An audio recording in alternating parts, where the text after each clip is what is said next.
ಎಲ್ಲರೂ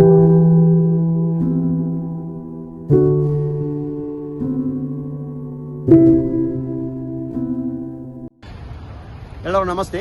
ನನ್ನ ಹೆಸರು ಜಯಂತ್ ಟಿ. ಇವತ್ತು ತಾರೀಕು 19/6/2026, ತಾರೀಕು 10/6/2026 ಧರ್ಮಸ್ಥಳ ಪ್ರಕರಣ 39/2025 ಇದರ ಮೊದಲ ದೂರುದಾರರಾದ ಚಿನ್ನಯ್ಯ ಒಂದು ಅರ್ಜಿ ಹಾಕಿರ್ತಾನೆ. ಧರ್ಮಸ್ಥಳ ದೇವಸ್ಥಾನದ ವಿರುದ್ಧ ಏನು ಮಹೇಶ್ ತಿಮ್ಮರೋಡಿ ಅನ್ನೋ ತಂಡ ಇಲ್ಲ ಸೌಜನ್ಯ ಪರ ಹೋರಾಟಗಾರರು 200 ಕೋಟಿಯ ಷಡ್ಯಂತ್ರ ಮಾಡಿರುವುದಂತ, ಅದರಲ್ಲಿ ಗೊತ್ತಿಲ್ಲದಂಥ ಕೆಲವೊಂದು ಗಣ್ಯ ವ್ಯಕ್ತಿಗಳ ಹೆಸರನ್ನು ಸೇರಿಸಿ ದೂರು ಕೊಟ್ಟಿರ್ತಾನೆ. ಈ ದೂರಿನಂತೆ ಇದು ಕೇಳಿದಷ್ಟೇ ಕೇಳಲಿಕ್ಕೆ ಕಾಯ್ತಾ ಇದ್ದರು ಕೆಲವೊಂದು ರಾಜಕೀಯ ವ್ಯಕ್ತಿಗಳು ಪ್ರಚೋದನಕಾರಿ ಹೇಳಿಕೆಗಳನ್ನು ನೀಡೋದು, ದೇವಸ್ಥಾನದವರು ಷಡ್ಯಂತ್ರ ಮಾಡ್ತಾ ಇದ್ದ ಸೌಜನ್ಯ ಹೋರಾಟಗಾರರು ಏನಾದರೂ ಮಾಡಿ ಸೌಜನ್ಯ ಹೋರಾಟಗಾರರನ್ನು ಮುಗಿಸಿಬಿಡಬೇಕು, ಅವರ ಮೇಲೆ ಹಲ್ಲೆ ಮಾಡಬೇಕು, ಈ ರೀತಿಯಲ್ಲಿ ಹೇಳಿಕೆಯನ್ನು ಹೇಳ್ತಾ ಇದ್ದರು. ಇದರ ಮಧ್ಯೆಯಲ್ಲಿ ಉಡುಪಿ ಶಿರೂರು ಮಠದ ಮಠಾಧೀಶರು ಒಂದು ಹೇಳಿಕೆಯನ್ನು ಕೊಟ್ಟಿದ್ದಾರೆ. ಧರ್ಮಸ್ಥಳದ ವಿರುದ್ಧ ಷಡ್ಯಂತ್ರ ನಡೀತಾ ಇದೆ, ಹಿಂದೂಗಳೆಲ್ಲ ಒಂದಾಗಬೇಕು, ಇದನ್ನು ಪ್ರತಿಭಟಿಸಬೇಕಪ್ಪ ಎಂದು. ಯಾವುದೇ ಒಂದು ತನಿಖೆ ಆಗಿಲ್ಲ. ಒಂದು ಸುಳ್ಳು ದೂರನ್ನು ನ್ಯಾಯಾಲಯಕ್ಕೆ ಕೊಡೋತ್ತಿಗೆ ಈ ರೀತಿಯಲ್ಲಿ ಹೇಳಿ ಹೋರಾಟಗಾರರ ತೇಜೋಧೆ ಮಾಡುತ್ತಾ ಹೋರಾಟಗಾರರ ಮೇಲೆ ಹಲ್ಲೆ ಮಾಡುವಂಥ ಒಂದು ಹಂತಕ್ಕೆ ತಂದಿದೆ ಅಂತ ಹೇಳ್ಬೋದು. ಇದರ ವಿರುದ್ಧವಾಗಿ ನಾನಿವತ್ತು ಮುಖ್ಯಮಂತ್ರಿ ಹಾಗೂ ಗೃಹ ಸಚಿವರಿಗೆ ನಾನು ದೂರು ನೀಡಿದ್ದೀನಿ. ಏನಾದರೂ ಮುಂದಿನ ದಿನಗಳಲ್ಲಿ ನಮಗೆ ನಮ್ಮ ಸೌಜನ್ಯ ಪರ ಹೋರಾಟಗಾರರಿಗೆ ಮಹೇಶಣ್ಣ, ಗಿರೀಶ್ ಮಠನವರು, ನನಗೆ ಇಲ್ಲ ನನ್ನ ಫ್ಯಾಮಿಲಿಯವರಿಗೆ, ನಮ್ಮ ಎಲ್ಲರ ಫ್ಯಾಮಿಲಿಯವರಿಗೆ ಏನಾದರೂ ಸಹ ಹೋರಾಟಗಾರರಿಗೂ ಏನಾದರೂ ಯಾರಾದರೂ ಹಲ್ಲೆ ಮಾಡಿದರೆ ಇದಕ್ಕೆಲ್ಲ ನೇರ ಹೊಣೆಗಾರರು ಸ್ವಾಮೀಜಿ ಹಾಗೂ ರಾಜಕೀಯ ವ್ಯಕ್ತಿಗಳು. ಅದು ಅಲ್ಲದೆ ಕೆಲವೊಂದು ಫೇಸ್ಬುಕ್ ಮುಖಾಂತರವಾಗಿ ಇದನ್ನು ಪ್ರಚೋದನೆ ರೀತಿಯಲ್ಲಿ ಬಿಂಬಿಸುತ್ತಾ ಜನರನ್ನು ಒಂದು ರೀತಿಯಲ್ಲಿ ಏನಾದರೂ ಮಾಡಿ ಸೌಜನ್ಯ ಹೋರಾಟಗಾರರ ಮೇಲೆ ಹಲ್ಲೆ ಮಾಡಬೇಕೆಂಬ ರೀತಿಯಲ್ಲಿ ಬರೆದಾಕಿರೋ ವಿರುದ್ಧ ನಾನಿವತ್ತು ದೂರು ಕೊಟ್ಟಿದ್ದೀವಿ. ಇದರ ಮಧ್ಯೆಯಲ್ಲಿ ಇವತ್ತೊಂದು BLR ಪೋಸ್ಟಲ್ಲಿ ಒಂದು ಸುದ್ದಿ ಬಂದಿರ್ಬೋದು, ಎಲ್ಲರೂ ನೋಡಿರ್ಬೋದು. 1998ರಿಂದ 2012 ತನಕ, ಅಂದರೆ ಸೌಜನ್ಯ ಅತ್ಯಾಚಾರಕ್ಕೆ ಒಳಪಟ್ಟು ಕೊಲೆಯಾಗುವ ತನಕ, ಕಮ್ಮಿ ಅಂದರೆ 1510 ಸಂಶಯಾಸ್ಪದ ಸಾವುಗಳು ನಡೆದಿದೆ ಅಂತ ಇದರ ತನಿಖೆ ನಡೀತಾ ಇದೆ. ಇದರ ಮಧ್ಯೆಯಲ್ಲಿ ಅಲ್ಲಿ ಆ್ಯಸೆಟ್ ದಾಳಿಯಾಗಿ ಒಂದು ಹೆಣ್ಣು ಮಗಳು ಅನ್ನು ಕೊಲೆ ಮಾಡಿರೋದು. ಈ ವಿಷಯದಲ್ಲಿ SIT ಅವರಿಗೆ ನಾನು SIT ಅವರು ನನ್ನ ಕರೆಯುವಾಗ SIT ಅವರಿಗೆ ನಾನು ದೂರು ಕೊಟ್ಟಿದ್ದೀನಿ.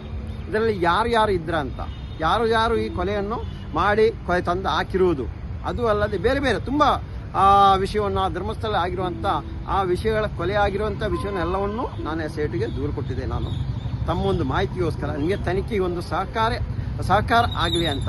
ಅದರಲ್ಲೇ ಇದೆ ಹೆಣ್ಣು ಮಕ್ಕಳನ್ನು ಅತ್ಯಾಚಾರ ಮಾಡಿ ಮರ್ಮಾಂಗಕ್ಕೆ ಬಟ್ಟೆ ತುಂಬಿಸಿರುವುದು, ಅದೇ ರೀತಿಯಲ್ಲಿ ಮರ್ಮಾಂಗಕ್ಕೆ ಚಾಕು ಹಾಕಿರೋದು. ಎಲ್ಲರೂ ಎಣಿಸ್ಬೋದು ಸೌಜನ್ಯ ಒಂದು ಹೆಣ್ಣು ಮಗಳಿಗೆ ಮಾತ್ರ ಅತ್ಯಾಚಾರ ಮಾಡಿ ಮರ್ಮಾಂಗಕ್ಕೆ ಮಣ್ಣು ತುಂಬಿಸಿರೋದ, ಇಲ್ಲ, ಇವರ ಒಂದು ಚಾಲಿನೆ, ಇವರೊಂದು ಕೆಲಸನೇ ಇದಂತೆ ಅದರಲ್ಲಿ ಗೊತ್ತಾಗ್ತಾ ಇತ್ತು.